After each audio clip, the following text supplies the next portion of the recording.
신약성경 27권 중에 서신서는 21권입니다. 그중 로마서부터 빌레몬서까지 13권의 서신서는 바울이 쓴 바울 서신입니다. 이 바울 서신 가운데에 에베소서, 또 오늘 본문인 빌립보서, 또 골로새서, 빌레몬서는 바울이 말년에 로마에서 가택 연금 중에 있을 때 쓴 서신이라 해서 옥중 서신이라고도 불립니다. 빌립보서는 빌립보 교인들에게 보내는 편지입니다. 이 빌립보 교회는 주후 50년경 바울이 제2차 전도 여행 가운데에 세운 유럽 최초의 교회입니다. 성도 대부분은 이방인이었고 소수로 시작을 했지만 믿음을 성장했던 교회입니다. 가난하고 어려운 상황 가운데서도 구제에 앞장섰고 또한 열심히 바울 선교 사역을 도왔습니다. 그런데 이러한 교회에도 문제가 여럿 있었습니다. 먼저 이 빌립보 교회에는 유대 율법주의자와 반도덕주의자들이 함께 있었습니다.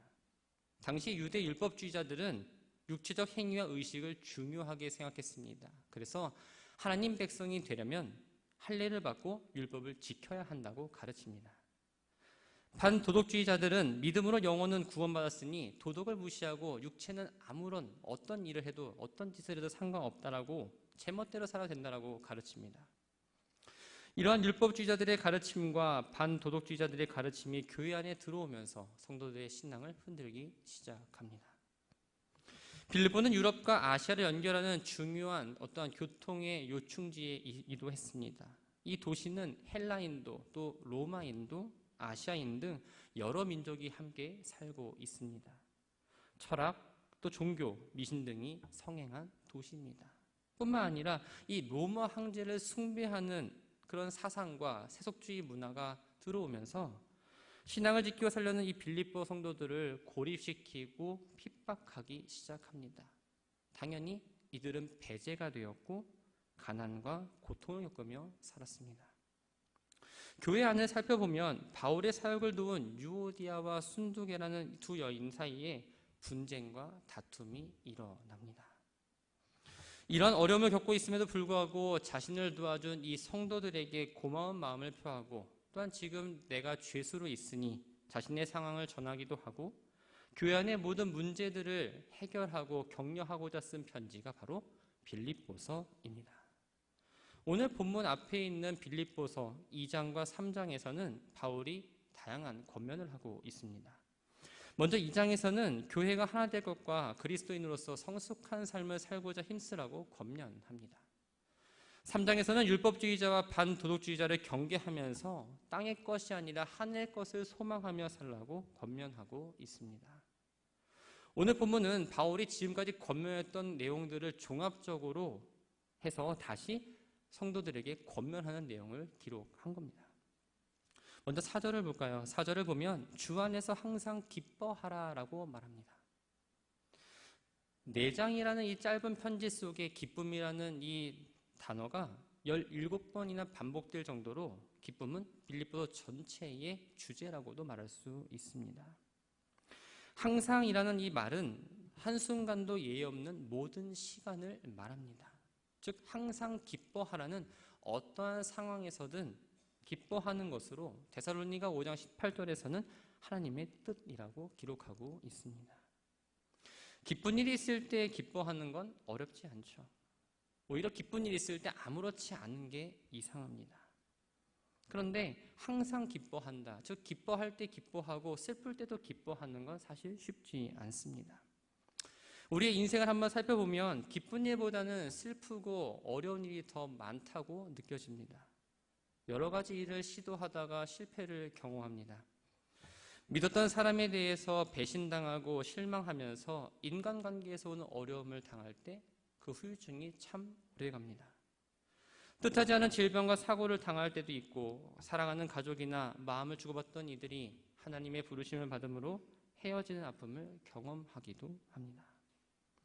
그럼에도 불구하고 바울은 기뻐하되 주 안에서 항상 기뻐하라고 지금 우리들에게 권면하고 있습니다. 주 안에라는 이 표현은 주님에 대한 소망을 가지고 또 주님을 전적으로 믿고 의지하는 가운데라는 의미입니다. 다시 말하면 상황이 좋을 때나 혹은 상황이 어렵고 힘들 때 예수 그리스도에 대한 그 믿음과 소망을 가지고 앞으로 나타날 그 영광을 기대하면서 기뻐해야 하는 것이 바로 참된 그리스도의 삶이라는 걸 바울은 지금 이야기하고 있는 거죠. 바울은 한 번 더 기뻐하라고 말합니다. 그만큼 이 바울의 입장에서는 기뻐하는 게 매우 중요했습니다. 주 안에서 항상 기뻐하는 삶을 바울 스스로 본을 보인 삶이었습니다. 바울은 지금 감옥에 갇혀 있죠. 가택연금, 즉 집에 갇혀 있다 할지라도 지금 감옥이란 전제를 두자면 육신의 자유함 또한 뺏긴 상태입니다. 더군다나 바울이 죄를 지어서 감옥에 지금 들어간 것도 아니었습니다. 현재 바울이 처한 상황을 보다면 결코 기뻐할 수 없는 상황이죠. 그런데 바울은 조금도 슬퍼하지 않습니다. 시간을 거슬러 올라가 보면 과거 신라와 함께 복음을 전하다 이 빌립보 감옥에 갇혔을 때도 하나님을 찬송했던 사람이 바로 바울입니다. 감옥에 갇힌 상황에서 빌립보 성도들에게 항상 기뻐하라고 권면할 수 있었던 건 바로 부활하신 그리스도와의 친밀한 교제를 통해서 진정한 기쁨이 무엇인지를 깨달았기 때문입니다. 바울이 말하는 기쁨은 세상이 주는 어떤 즐거움, 쾌락과는 다른 기쁨입니다. 죄로 인해 영원히 죽을 수밖에 없는 우리를 예수 그리스도께서 대신 죽으심으로 죄와 사망에서 해방되었습니다. 죄와 사망에서 해방되었다는 이 말은 슬픔과 두려움의 근원에서 완전히 해방되고 자유로움을 얻었다를 말합니다. 그리스도를 구주로 영접함으로 믿는 자들에게 구원이 선물로 주어졌으니 그 영적 기쁨은 세상에서 어떤 경험하는 내가 얻는 기쁨보다 더 큰 말할 수 없는 또 다른 차원의 기쁨인 거죠. 바울이 말하는 이 기쁨의 원천은 바로 예수 그리스도였습니다. 바울은 지금 자신이 당하는 고난이 앞으로 누리길래 영광과 비교했을 때 그 비교조차 안 된다고도 확신합니다. 내가 흘린 눈물을 닦아주시고 영광스러운 상급을 주실 주님을 바라보면서 위로를 얻었습니다. 그리고 부활하신 그리스도께서 고난 가운데 있는 성도들과 함께하고 계신다는 사실에 확신했던 사람입니다. 사랑하는 성도 여러분, 우리는 기쁨이라는 감정을 느낍니다. 그런데 이 기쁨이 내가 원하는 어떠한 것을 얻었기 때문에 만족하는 그 감정에 머물러서는 안 됩니다. 먹을 거 주니까 감사해서 기쁘고 내가 입고 싶은 거 입으니까 그저 그게 감사해서 그 기쁨에 머물러서는 안 된다라는 거예요. 바울에게 주셨던 그 구원의 기쁨, 위로의 기쁨, 상금의 기쁨을 우리들에게도 허락해 주셨습니다. 우리가 진정한 기쁨을 누리며 살아가려면 아까 불렀던 찬양의 가사처럼 구원의 기쁨 다시 회복시키시고 변치 않는 마음 내 안에 달라고 우리는 간절하게 기도해야 합니다. 주님은 우리가 겪는 모든 상황을 알고 계십니다. 그래서 우리가 도움을 요청할 때 늘 도와줄 수 있는 준비를 하고 계시죠. 기쁨을 누릴 때도 있습니다. 때로는 뜻하지 않는 문제 때문에, 상황 때문에 기쁨과 평안을 빼앗길 때도 있습니다. 하지만 그 상황에 머물지 마시고 어떠한 상황이든 기쁨 가운데서든 슬픔 가운데서든 언제 어디서든 기도하며 하나님을 온전히 신뢰하며 나아갈 때 세상이 주는 기쁨과는 비교할 수 없는 하나님의 넉넉한 평안을 우리는 누릴 수 있게 됩니다. 하박국 선지자가 활동한 시기는 이 바벨론의 유다 침공이 임박했던 때입니다.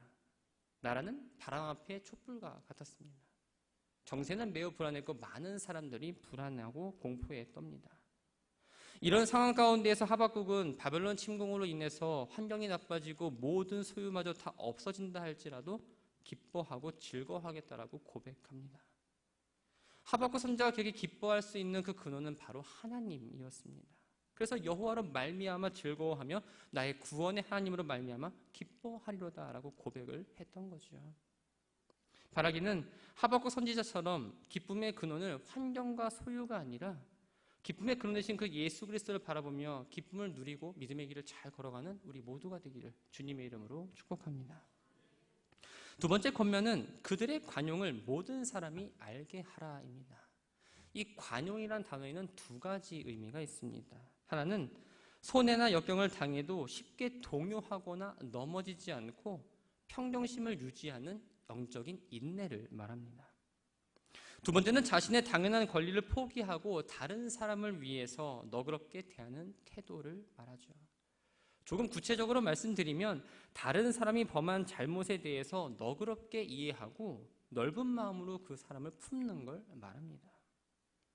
바울은 빌립보 교인들에게 이 관용의 모습을 특정한 사람에게 보이라는 게 아니라 불신자들, 더 나아가서는 자신을 핍박하고 힘들게 하는 사람에게까지도 모든 사람에게 그 관용을 보이라고 이야기하고 있습니다. 우리는 잘 압니다. 그런데 우리가 관용을 보이지 못하는 이유가 있습니다. 먼저 잠시 쓸 것에 대한 그 손해를 내가 보았다라고 생각하기 때문입니다. 사람은 누구나 자신의 형편이 좋을 때는 넉넉한 마음을 가집니다. 하나를 누가 가져가면 필요해서 가져갔겠지라고 생각합니다. 근데 내가 조금 상황이 어렵거나 김병이 효자없다라는 말처럼 좋지 않은 상황이 계속되면 작은 것 하나 빌려가는 것도 싫습니다. 언제 줄지 기다려야 되고 그냥 그 자체가 싫게 되죠. 누군가 나에게 물질적으로 또 정신적으로 손해를 입혔다면 내가 받는 지금 고통을 당신도 당해야 된다고 생각을 합니다. 그래서 그 사람이 힘들어야 되고 오히려 되로 주고 말로 받아야 뭔가 마음이 시원합니다. 그것을 실천하기 위해서 어떻게 하면 저 사람을 힘들게 하지? 라면서 생각을 하죠. 그리고 내 마음 가운데 그 사람에 대한 기억을 하나하나 지워가지만 사실 시원하지는 않습니다. 관용을 보이지 못하는 또 다른 이유는 바로 편견입니다. 어느 학교에서 실험 하나를 했습니다. 동일한 영어 선생님을 A반과 B반에 들어가서 가르치게 합니다. 선생님 한 분이 이 A반 학생들에게 영어 선생님을 이렇게 소개합니다. 이 선생님은 유학파로서 영어에 관해서는 최고입니다. 모시기 힘든 선생님을 데리고 왔으니 여러분들 잘 배우시고 행운으로 하십시오. B반 학생들에게는 이렇게 소개합니다. 여러분들 유명한 선생님을 모셔야 되는데 여건이 안 맞고 돈도 없어서 영어를 부전공한 선생님을 급하게 여러분들 앞에 모셔왔습니다. 이해해 주시고 양해 부탁드립니다. 이 선생님은 두 반에 들어가서 같은 내용 갖고 수업을 했습니다. 수업을 마친 뒤에 이 선생님에 대한 설문조사를 시작합니다. A반 학생들은 어떻게 대답을 했을까요? 또 B반 학생들은 어떻게 대답을 했을까? A반 학생들은 역시 실력이 있는 선생님이시다라고 대부분 말을 했고 B반 학생들은 형편없다라고 평을 내렸습니다. 편견이 이렇게 무서운 건 바로 제대로 바라보지 못하게 하기 때문입니다. 우리는 각자 다른 상황과 모습으로 살아가지만 주님 한 분만을 바라본다는 공통점을 갖고 살아갑니다. 춘천 제일교회라는 이 하나의 울타리 안에 있고 한 방향을 보고 우리가 함께 나아가지만 어떤 일에 있어서는 마음을 하나로 모으는 게 쉽지 않을 때가 있습니다. 각자 생각이 다 다릅니다. 또 우리 마음 가운데에 편견이 자리 잡고 있기 때문이죠. 편견, 미움, 시기, 질투, 관용의 모습을 나타내지 못하는 것들이 내 마음에 자리 잡고 있다면 하나님 앞에 내어 놓으시기 바랍니다. 주님이 주시는 평안과 기쁨이 여러분들 가운데 없다면 관용의 모습이 결코 나타날 수가 없습니다. 진정한 관용이 나오지 않는다는 거죠. 빌립보 성도들도 모든 사람에게 관용하라는 이 말이 주님의 뜻인 줄 알았을 겁니다. 어쩌면 현실과 동떨어진 이야기라고 생각했을지도 모릅니다. 그래서 바울은 너희 관용을 모든 사람에게 알게 하라고 말하는 것으로 끝나지 않고 그 뒤에 주께서 가까우시니라 라고 이야기합니다. 다시 말하면 주님의 재림이 가까이 오고 있으니 너희 관용을 모든 사람이 알게 하라는 거예요. 예수님이 이 땅에 오시면 모든 죄악이 드러나고 공의를 나타내십니다. 주님이 약속하신 대로 충성된 종에게는 분명 상을 주실 것이고 악한 자에게는 벌을 주실 겁니다. 그렇기 때문에 세상 방식으로 원수를 갚거나 또 원망하거나 그들과 똑같이 불의를 행해서는 안 된다고 말씀드립니다. 이러한 태도는 하나님이 주시는 마음과 생각이 아닙니다. 내가 판단하고 그 판단 기준을 가지고 누군가를 정죄하고 벌하는 게 아니라 하나님께 온전히 다 맡겨놔야 합니다. 관용은 바로 하나님이 주신 지혜입니다. 용서와 관용이 있는 곳에 하나님의 평안이 있습니다. 하나님의 평안이 머무는 공동체는 저절로 만들어지지 않습니다. 서로 다른 생각 갖고 있습니다. 아주 질그릇 것 같은 연약한 존재이기 때문에 내 안에 있는 옹졸한 마음을 버리고 자기 중심적인 태도 또한 벗어나야 합니다. 교회는 그리스도의 몸이라고 우리가 표현을 합니다. 우리 모두가 내 생각과 내 본성 그대로 생활한다면 공동체의 화목과 평안을 기대할 수 없습니다. 바라기는 성경의 가르침을 따라서 우리 공동체 안에 평안이 임하기를 간절히 소망합니다. 교회에 왔을 때 하나님 주신 그 평안을 마음껏 누리는 교회가 되기를 소망합니다. 또 한 사람 한 사람 평안함을 가지고 믿음의 길을 잘 걸어가는 모두가 되기를 주님의 이름으로 축원합니다. 바울은 빌립보 교회 성도들이 겪고 있는 고난과 어려움을 누구보다도 잘 알았습니다. 그래서 성도들이 염려하고 두려워함을 해결할 수 있는 가장 좋은 방법을 이렇게 이야기합니다. 6절 말씀을 보면 아무것도 염려하지 말고 다만 모든 일에 기도와 간구로 너희 구할 것을 감사함으로 하나님께 아뢰라. 이 염려라는 단어는 문자적으로 마음이 나뉘다라는 의미입니다. 둘 이상의 것을 동시에 관심을 가지니 당연히 마음이 나뉠 수밖에 없습니다. 그러니까 하나님을 온전히 바라보지 못하죠. 하나님을 온전히 바라보지 못하기 때문에 생긴 결과물이 바로 염려입니다. 우리가 하나님을 왜 온전히 바라보지 못할까요? 바로 세상에 눈을 돌리고 있기 때문입니다. 세상으로 눈 한번 돌려봤으면 합니다. 돌려보면 먼저 내가 중심이 됩니다. 내 건강, 내가 갖고 있는 재산, 나의 사회적 위치, 사람들로부터 받는 인기와 명예, 사랑하는 사람 등 내가 소중한 걸 갖고 있는데 그걸 잃어버리거나 빼앗기면 어떡하지라는 생각이 들 때가 있습니다. 또 살면서 가장 기본적인 문제라 할 수 있는 먹는 것, 입는 것, 또 자는 것뿐만 아니라 나를 향한 관심과 사랑이 끊어지면 어떻게 하나, 다시 말하면 무언가를 내가 공급받지 못한다는 생각이 드는 순간 이 염려가 시작됩니다. 여러분들은 염려로부터 자유로우신가요? 아니면 염려 안에 여러분들의 삶을 나아가고 계신가요? 하나님은 성도들이 염려하지 않기를 원하십니다. 마태복음 6장 31절과 32절을 보면 염려하여 이르기를 무엇을 먹을까, 무엇을 마실까, 무엇을 입을까 하지 말라. 이는 다 이방인들이 구하는 것이라 라고 말씀합니다. 하나님의 자녀인 우리가 염려하는 건 합당한 태도가 아니라는 거예요. 가끔 교회학교 아이들이 있는 베드로실에 갑니다. 해맑게 아이들이 웃고 뛰놀고 즐겁게 살아갑니다. 아이들을 보면 염려가 전혀 없어 보여요. 생각이 없어서 염려가 없는 게 아니고 어려서 염려가 없는 게 아닙니다. 자신이 무엇이 필요한지 선생님들이 알아서 공급해 준다는 걸 경험했기 때문입니다. 가정에서도 마찬가지예요. 아이들이 뭐가 필요한 걸 알면 부모가 알아서 챙겨주니까 그것을 믿고 아이들이 염려가 없는 거죠. 아빠, 엄마, 선생님을 절대적으로 믿는다는 그 아이의 소리 없는 고백입니다. 우리의 아버지 되시는 하나님도 마찬가지입니다. 우리 한 사람 한 사람이 무엇을 필요로 하는지 너무나 잘 알고 계세요. 정확히 하시고 늘 좋은 곳으로 공급해 주시기를 원하십니다. 그런데 우리는 염려하지 말고 하나님을 절대로 믿는다는 그 고백이 삶으로 나타나야 합니다.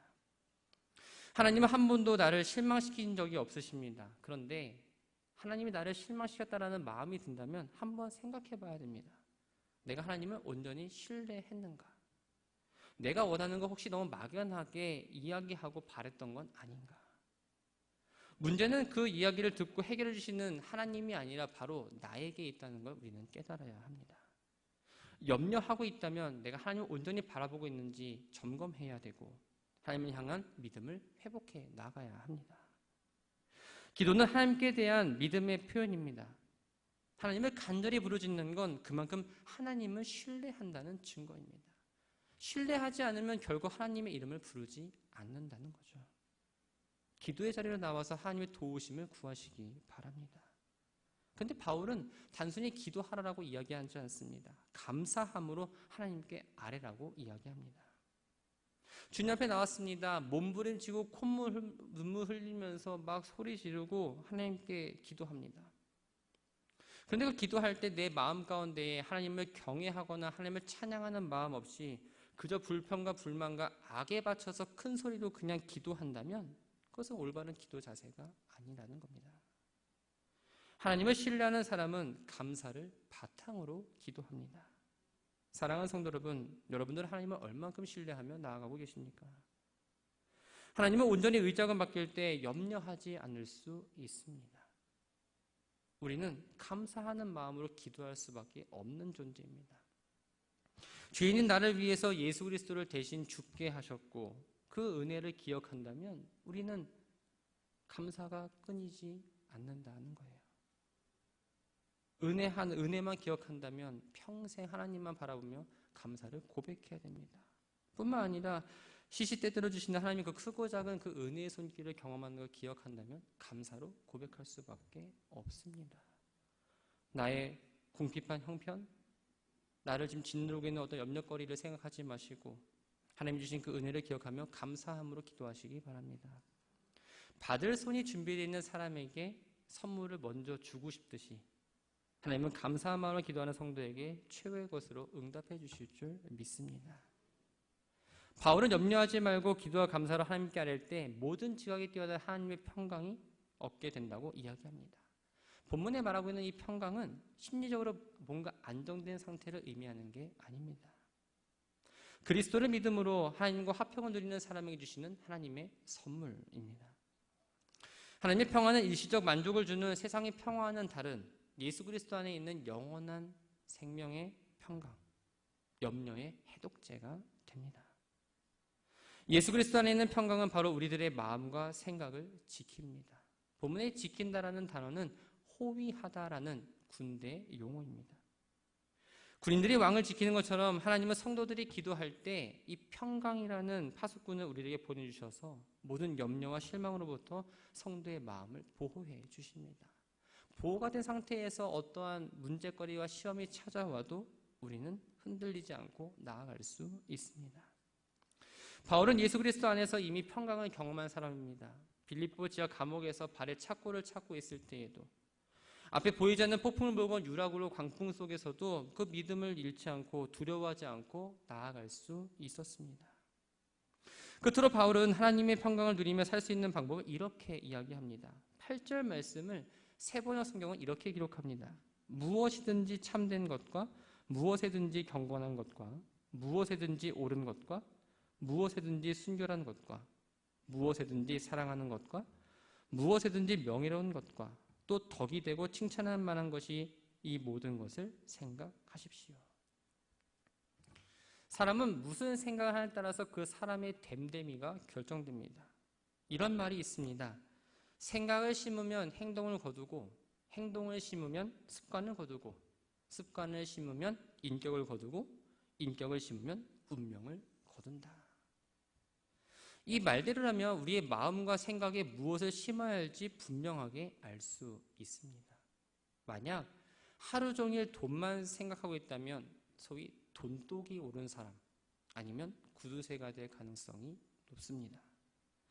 미워하는 사람에 대해서 그 이름을 부르며 분노하고 내 안에 응어리진 마음을 풀지 못하고 살아간다면 그 마음은 점점 불행해지고 미움과 증오로 가득 찬 삶을 살아갑니다. 하지만 하나님의 말씀과 바울이 언급한 8가지 선한 것을 심고 채운다면 그 사람은 주님을 닮은 사람으로 변화하게 됩니다. 바울은 빌립보 교회 성도들이 자신들을 핍박하는 사람들에 대한 원한이나 그들과 싸우는 마음을 갖지 않길 원했습니다. 또 성도들이 지금 교회 안에서 의견이 다른 반대편 사람들에 대한 분노와 미움을 갖고 사는 것 역시 원치 않았습니다. 만약 그렇게 된다면 증오심과 복수심이 내 안에 가득 차서 진정 하나님 주시는 그 평안과 기쁨을 누릴 수 없기 때문입니다. 그렇기 때문에 사도 바울은 지금 하나님 받으실 만한 선한 것들로 우리의 생각을 채우라고 명령하고 있습니다. 생각은 무엇일까요? 바로 생명의 근원입니다. 우리들의 생각을 바로잡을 때, 우리들의 생각에 좋은 것들을, 선한 것들을 집어넣을 때 믿음의 성숙 또한 삶의 성숙을 이루며 나아갈 수 있습니다. 그런데 바울은 이런 것만 생각하지 말고 실천하라고 이야기합니다. 마지막 9절 말씀을 함께 보기 원합니다. 너희는 내게 배우고 받고 듣고 본 바를 행하라. 그리하면 평강의 하나님이 너희와 함께 하시리라. 바울은 자신이 가르친 가치들을 가지고 살고 있고 그런 모습을 지금 본받으라고 이야기합니다. 바울이 하나님 앞에서 뭔가 부끄러운 게 없고 도덕적으로 윤리적으로 완벽해서가 아닙니다. 모든 면에서 바울 역시 인간이기 때문에 부족했습니다. 하지만 말씀을 가르치는 것으로 끝나지 않았습니다. 그 말씀을 생활에 끊임없이 적용하고 때로는 실패하고 넘어지더라도 꿋꿋이 그 말씀을 따라 그리스도를 닮아가기를 쫓아갔고 그리스도의 마음을 갖고 살려고 노력했기 때문입니다. 감옥에 갇힌 이 상황 가운데서도 자신의 부당한 처지를 이야기하지 않았습니다. 불평하지도 않았습니다. 자신을 괴롭히는 사람들을 향해서 어떤 악행 또한 저지르지 않았습니다. 왜냐? 평강의 하나님이 그와 함께 하셨기 때문입니다. 평강의 하나님이 함께 하신다는 이 말은 하나님께서 직접 함께 하시며 붙들어 주신다는 의미입니다. 아브라함과 요셉과 다윗이 아름다운 삶을 살 수 있었던 것은 하나님께서 그들과 함께 하셨기 때문입니다. 그런데 아브라함과 요셉과 다윗도 어떤 상황 가운데서도 하나님을 놓지 않고 함께 했습니다. 그렇기 때문에 그들의 삶이 아름다웠던 거죠. 사랑하는 믿음의 가족 여러분, 평강의 하나님이 여러분과 함께 하시길 원한다면 하나님을 향한 그 믿음과 여러분의 삶에서 나타나는 말과 행동이 일치하는 실천적인 신앙을 갖고 나아가시기 바랍니다. 배우기만 하면 쓸모가 없습니다. 배운 걸 적용해야 내가 아는 겁니다. 배우기만 하고 말만 많은 사람은 판단하기 바빠서 진정 그 마음 가운데는 평안이 없습니다. 오늘 주신 이 말씀은 빌립보 교회의 성도들만이 아니라 오늘을 살아가는 우리들에게 주시는 하나님의 권면입니다. 기뻐할 수 없는 상황 가운데서 주님으로 인해 기뻐하는 성도들 되길 바랍니다. 다른 사람에게 관용을 베풀고 염려를 주님께 맡기며 기도하는 성도 되시길 바랍니다. 성령님을 의지하며 주님의 성품을 닮아가는 삶을 살아가는 우리 모두가 되기를 소망합니다. 복음을 생각한다고 해서 복음을 아는 자라고 말할 수 없습니다. 복음이 말하는 대로 행하는 사람, 이 복음 때문에 자신을 포기한 경험이 있는 사람만이 복음을 아는다고 이야기할 수 있습니다. 하나님은 이러한 성도들과 함께 하시고 모든 염려를 물리쳐 주시며 진정한 평안의 삶을 살아갈 수 있도록 그들에게 은혜를 허락해 주십니다. 바라고 소망하는 건 배우고 듣고 받고 본 바를 행하시기 바랍니다. 우리 마음과 생각을 지켜주시는 그 하나님의 평강이 충만해져서 여러분들의 믿음의 길 가운데 때로는 어렵고 힘들고 좌절할 수 있을지라도 또 어떠한 슬픔을 경험할 수 있을지라도 그 슬픔 가운데 머물지 마시고 늘 기쁨을 고백하며 나아가는 우리 모두가 되기를 주님의 이름으로 축원합니다.